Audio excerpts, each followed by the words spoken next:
বসন্তকালের বাসন্তী পুজো সোমবার মহাসপ্তমীর পর মঙ্গলবারে উষা লগ্নে মহা অষ্টমীর স্নান যাত্রা। অন্যান্য বছরের ন্যায় এবছরও মহা ধুমধামের সাথে অষ্টমীর স্নান পর্ব চলছে অন্নপূর্ণা ঘাটে। তেলিয়ামুড়া পৌর পরিষদের 10 নম্বর ওয়ার্ডের অর্থাৎ খোয়াই নদী সংলগ্ন অন্নপূর্ণা ঘাটে এই স্নান পর্ব চলছে। মঙ্গলবার উষা লগ্ন থেকে স্নান করে পুণ্যার্জন করার জন্য মানুষজনদের উপচে পড়া ভিড় ছিল খোয়াই নদীর অন্নপূর্ণা ঘাটে।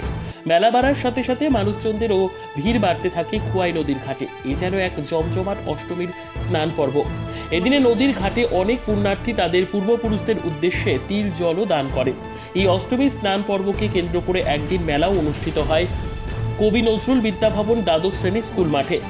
এ প্রসঙ্গে মেলা কমিটির পক্ষে একজন জানান, দীর্ঘ প্রায় 86 বছর ধরে অন্নপূর্ণা ঘাটে মহা অষ্টমীর স্নান পর্ব চলছে। তবে এবছরও কোনো ব্যতিক্রম হলো না। স্নান পর্বের সাথে পাল্লা দিয়ে অন্নপূর্ণা মন্দিরে চলছে পুজো অর্চনা। কতদিন আজকে কি মেলা টেলা হবে? অনেকটা ট্রেনে এসে তারা সবাই যার যার স্নান থেকে মায়ের মন্দির দর্শন করে মেলায় চলে যাবে।